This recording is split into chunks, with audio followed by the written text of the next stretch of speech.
ಸ್ನೇಹಿತರು ವಿಜಯ್ ಕುಮಾರ್ ಅವರು ಈ ವೇದಿಕೆ ಮೇಲಿದ್ದಾರೆ. ಅವ್ರಿಗೂ ಕೂಡ ವಿಜಯ್ ಕುಮಾರ್ ಅವರು ಅವ್ರಿಗೂ ಕೂಡ ನಾನು ಹೃದಯಪೂರ್ವಕ ನಮಸ್ಕಾರವನ್ನು ಸಲ್ಲಿಸ್ತೇನೆ. ನಮ್ಮ ಚಿತ್ರದ ನಟರಾದ ಚಲುರಾಜ್ ಅವರು ಈ ವೇದಿಕೆ ಮೇಲಿದ್ದಾರೆ. ಅವ್ರಿಗೂ ಕೂಡ ನನ್ನ ಹೃದಯಪೂರ್ವಕ ನಮಸ್ಕಾರಗಳು. ನಮ್ಮ ಚಿತ್ರದ ಹೀರೋ ಪ್ರವೀಣ್ ಕುಮಾರ್ ಅವರು ವೇದಿಕೆ ಮೇಲಿದ್ದಾರೆ. ಅವ್ರಿಗೂ ಕೂಡ ನನ್ನ ಹೃದಯಪೂರ್ವಕ ನಮಸ್ಕಾರಗಳು. ನಮ್ಮ ಚಿತ್ರದ ನಟಿ ರಾಧೆ ಅವರಿದ್ದಾರೆ. ಅವ್ರಿಗೂ ಕೂಡ ನನ್ನ ನಮಸ್ಕಾರಗಳು.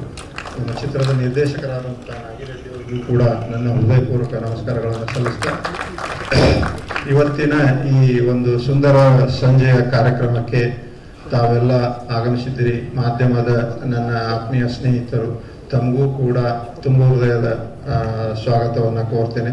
ನಮ್ಮ ಹಿತೈಷಿಗಳು, ಬಂಧುಗಳು, ಸ್ನೇಹಿತರು ಎಲ್ಲರೂ ಬಂದಿದ್ದಾರೆ. ಅವ್ರಿಗೂ ಕೂಡ ನಾನು ನನ್ನ ಹೃದಯಪೂರ್ವಕ ಸ್ವಾಗತವನ್ನು ಕೋರುತ್ತಾ, ಬಂಧುಗಳೇ, ನಾನು ಸುಮಾರು ವರ್ಷಗಳ ಒಂದು ಕನಸಿತ್ತು ದೇಸಾಯಿ ಸಿನಿಮಾ ಮಾಡ್ಬೇಕಂತೇಳಿ. ಅದು ಇವತ್ತು ಈಡೇರಿದೆ ಅಂತ ಹೇಳಿದ್ರೆ ತಪ್ಪಾಗಲಿಕ್ಕಿಲ್ಲ.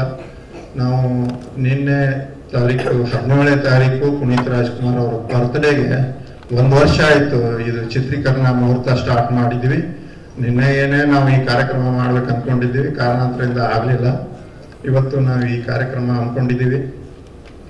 ನಮ್ಮ ಈ ದೇಸಾಯಿ ಚಿತ್ರ ಸಂಪೂರ್ಣವಾದಂಥ ಒಂದು ಕೌಟುಂಬಿಕ ಅಂದ್ರೆ ಫ್ಯಾಮಿಲಿ ಸಬ್ಜೆಕ್ಟ್ ಹೊಂದಿರುವಂಥ ಚಿತ್ರ. ಈ ಚಿತ್ರವನ್ನು ನಮ್ಮ ನಿರ್ದೇಶಕರಾದ ನಾಗಿರೆಡ್ಡಿ ಅವರು ತುಂಬ ಶ್ರಮ ವಹಿಸಿ, ಹಗಲುಗಳು ಶ್ರಮ ವಹಿಸಿ ಅದ್ಭುತವಾಗಿ ಚಿತ್ರವನ್ನು ನಿರ್ದೇಶನ ಮಾಡಿದ್ದಾರೆ. ಅದ್ರ ಜೊತೆಗೆ ಸಪೋರ್ಟಿವ್ ಆಗಿರುವಂಥವ್ರು ಅಂದ್ರೆ ನಮ್ಮ ಚಿತ್ರದ ಹೀರೋ ಪ್ರವೀಣ್ ಕುಮಾರ್. ಲವ್ 360ಯಲ್ಲಿ ಅಷ್ಟೊಂದು ಕಷ್ಟಪಟ್ಟಿರಲಿಲ್ಲ, ಆದರೆ ದೇಸಾಯಿ ಸಿನಿಮಾದಲ್ಲಿ ಸಾಕಷ್ಟು ಬೆವರಿಳಿಸಿದ್ದಾರೆ. ತುಂಬ ಶ್ರಮ ವಹಿಸಿ ಅದ್ಭುತವಾಗಿ ನಟನೆ ಮಾಡಿದ್ದಾರೆ. ನಿಜವಾಗ್ಲೂ ಅವರಿಗೆ ನಾನು ತುಂಬ ಥ್ಯಾಂಕ್ಸ್ ಹೇಳ್ತೀನಿ. ಅದರಂತೆ ನಮ್ಮ ಚಿತ್ರದ ನಟಿ ರಾಧಿಯಾ ತುಂಬ ಒಳ್ಳೆ ಹುಡುಗಿ, ತುಂಬ ಚೆನ್ನಾಗಿ ಡ್ಯಾನ್ಸು ಪ್ರತಿಯೊಂದರಲ್ಲೂ ತುಂಬ ಚೆನ್ನಾಗಿ ಅಭಿನಯ ಮಾಡ್ತಾರೆ. ಒಳ್ಳೆ ರಾಧಿಯಾ ನಿಜವಾಗ್ಲೂ ತುಂಬ ಖುಷಿ ಆಗುತ್ತೆ ನಮಗೆ. ಒಂದು ಒಳ್ಳೆ ಹೀರೋಯಿನ್ ಸಿಕ್ಕಿದ್ದಾರೆ ನಮ್ಮ ಸಿನಿಮಾಗೆ. ಅವ್ರಿಗೆ ಇನ್ನು ಮುಂದೆ ಫ್ಯೂಚರಲ್ಲಿ ಒಳ್ಳೆ ಒಳ್ಳೆ ಅವಕಾಶಗಳು ಸಿಗಲಿ.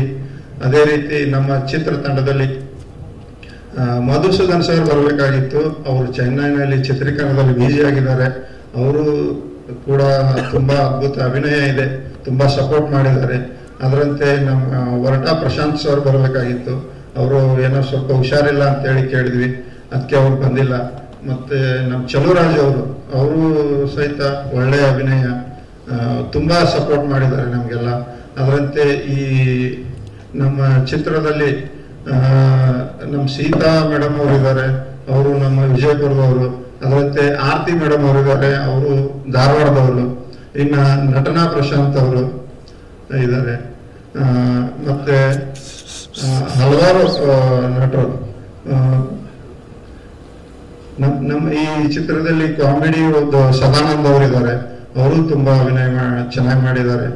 ಪ್ರತಿಯೊಬ್ಬ ಕಲಾವಿದರು ನನಗೆ ಸಪೋರ್ಟ್ ಮಾಡಿದ್ದಾರೆ. ನಾನು ಯಾರನ್ನಾದ್ರೂ ಹೆಸರು ಮರ್ತಿರ್ಬಹುದು, ಆದ್ರೆ ನನಗೆ ಎಷ್ಟು ಸಂತೋಷ ಆಗಿದೆ ಈ ಸಿನಿಮಾ ಮಾಡ್ಲಿಕ್ಕೆ. ತುಂಬಾ ಖುಷಿ ಆಗಿದ್ದೀನಿ. ಪ್ರತಿಯೊಬ್ರು ನನಗೆ ಆರ್ಟಿಸ್ಟ್ ಸಪೋರ್ಟ್ ಮಾಡಿದ್ದಾರೆ. ಜೊತೆಗೆ ಟೆಕ್ನಿಷಿಯನ್ಸ್ ನಮ್ಮ ಕ್ಯಾಮ್ರಾಮನ್ ದಾಸ್ ಸರ್ ಬರಬೇಕಾಗಿತ್ತು. ಅವರು ಚಿಕ್ಕಮಗಳೂರಲ್ಲಿ ಶೂಟಿಂಗ್ ಅಲ್ಲಿ ಇದ್ದಾರೆ, ಅವರು ಬರಲಿಲ್ಲ. ಅವ್ರಿಗೂ ನಾನು ಮಿಸ್ ಮಾಡ್ಕೋತಾ ಇದ್ದೀನಿ. ನಮ್ಮ ಅವ್ರಿಗೂ ಇನ್ನು ಮತ್ತೆ ಡೈರೆಕ್ಷನ್ ಡಿಪಾರ್ಟ್ಮೆಂಟ್ ಪ್ರತಿಯೊಬ್ಬರು ತುಂಬಾ ತುಂಬಾ ಸಹಕಾರ ಮಾಡಿ, ಟೋಟಲ್ ಆಗಿ ಹೇಳ್ಬೇಕಂದ್ರೆ ನಮ್ದು ದೇಸಾಯಿ ಸಿನಿಮಾ ಒಂದು ಕುಟುಂಬ, ನಮ್ಮ ಸಿನಿಮಾನೇ ಒಂದು ಕುಟುಂಬ ಆಗಿತ್ತು. ನಾನು ತುಂಬಾ ಹೆಮ್ಮೆಯಿಂದ ಒಳ್ಳೆ ಚಿತ್ರ ಮೂಡಿ ಬಂದಿದೆ. ತಾವೆಲ್ಲ ಕಲಾವಿದರು, ಟೆಕ್ನಿಷಿಯನ್ಸು ಎಲ್ಲರೂ ಸಹಕರಿಸಿದಿರಿ. ನಾನು ನಿಮ್ಗೆ ತುಂಬಾ ಆಭಾರಿಯಾಗಿದ್ದೇನೆ. ನಿಮ್ಮೆಲ್ಲರ ಸಹಕಾರ ನಾನು ಯಾವತ್ತೂ ಮರೆಯಲ್ಲ. ಇದ್ರ ಜೊತೆಗೆ ನನಗೆ ಈ ಚಿತ್ರದ ಮುಂದೆ ಅಲ್ಲ, ಹಿಂದ್ಗಡೆ ನಿಂತು ಬಹಳ ಸಪೋರ್ಟ್ ಮಾಡಿದ್ದಾರೆ. ಅದಕ್ಕೆ ನಮ್ಮ ಜೊತೆ ಕುಂತಂತ ನಮ್ಮ ಲಕ್ಷ್ಮಣ್ ಸವದಿ ಸಾಹೇಬ್ರು, ನಾವು ಯಾವ ಟೈಮ್ ಮೇಲೆ ಫೋನ್ ಮಾಡಿದ್ರು ಅವ್ರು ಫೋನ್ ರಿಸೀವ್ ಮಾಡಿ, ಸರ್ ಹಿಂಗ್ ಪರ್ಮಿಷನ್ ಸಿಗ್ತಾ ಇಲ್ಲ ತಾವ್ ಹೇಳಂದಾಗ, ಎಲ್ಲೇ ಇರ್ಲಿ ಯಾವುದೇ ನಮ್ದು ಕರ್ನಾಟಕದಲ್ಲಿ ಇರಲಿ, ಮೊನ್ನೆ ರಾಮನಗರ SP ಅವ್ರಿಗೆ ಫೋನ್ ಮಾಡಿ ಇಮ್ಮಿಡಿಯೇಟ್ ಫೋನ್ ಮಾಡಿ ತಿರ್ಗಾ ಮತ್ತೆ ನನಗೆ ಫೋನ್ ಹಚ್ಚಿ ಹೇಳಿದ್ರು, ಹೋಗ್ರಿ ಹೇಳಿದೀವಿ ಪರ್ಮಿಷನ್ ಕೊಡ್ತಾರೆ ಅಂತ ಹೇಳಿ.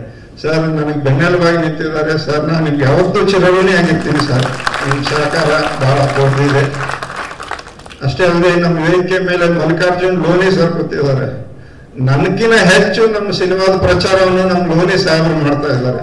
ಸರ್, ನಾನು ನಿಮ್ಗೆ ಚಿರಋಣಿಯಾಗಿರ್ತೀನಿ ಸರ್. ತುಂಬಾ ಸಹಕಾರ ನೀಡಿದ್ದೀರಿ, ತುಂಬಾ ಥ್ಯಾಂಕ್ ಯು. ಅದು ಅಷ್ಟೇ ಅಲ್ಲದೆ ನಾನು ನನ್ನ ಬಾಗಲಕೋಟೆ ಜನರಿಗೆ ನಾನು ಯಾವತ್ತೂ ಮರಿಬಾರ್ದು. ಯಾಕಂದ್ರೆ ನಮ್ದು ಸಿನಿಮಾ ಶೂಟಿಂಗ್ ಆಗಿದ್ದೆ 90% ಬಾಗಲಕೋಟೆ ಜಿಲ್ಲೆನಲ್ಲಿನೇ. ನನ್ಗೆ ಹಿರಿಯರು ಕಿರಿಯರು ಅಂದ್ರೆ ಇಡೀ ನನ್ನ ಜಿಲ್ಲೆ ಜನ ಏನೇ ಸಮಸ್ಯೆ ಬಂದ್ರು ಏನೇ ಬೇಕಂದ್ರು ಬಂದು ನಿಂತು ನನಗೆ ಸಪೋರ್ಟ್ ಮಾಡಿ ಚಿತ್ರೀಕರಣಕ್ಕೆ ಅನುಕೂಲ ಮಾಡಿಕೊಟ್ಟಿದ್ದಾರೆ. ನನ್ನ ಜನತೆಗೆ, ನನ್ನ ಕುಲಬಾಂಧವರಿಗೆ ನಾನು ಈ ಸಂದರ್ಭದಲ್ಲಿ ನೆನೀಲಿಲ್ಲ ಅಂದ್ರೆ ತಪ್ಪಾಗತ್ತೆ. ನನಗೆಲ್ಲರೂ ಸಹಕಾರ ಮಾಡಿದ್ದೀರಾ, ಅವ್ರನ್ನ ನಾನು ಯಾವತ್ತೂ ನನ್ನ ಜೊತೆಯಲ್ಲೇ ಇರ್ತೀನಿ, ನಾನು ನಿಮ್ಗೆ ಚಿರಋಣಿ ಆಗಿರ್ತೀನಿ ಅಂತ ಹೇಳ್ತಾ ಈ ಒಂದು ವೇದಿಕೆಯಲ್ಲಿ ನನಗೆ ಮಾತಾಡ್ಲಿಕ್ಕೆ ಅವಕಾಶ ಸಿಕ್ಕಿದೆ. ಧನ್ಯವಾದಗಳು.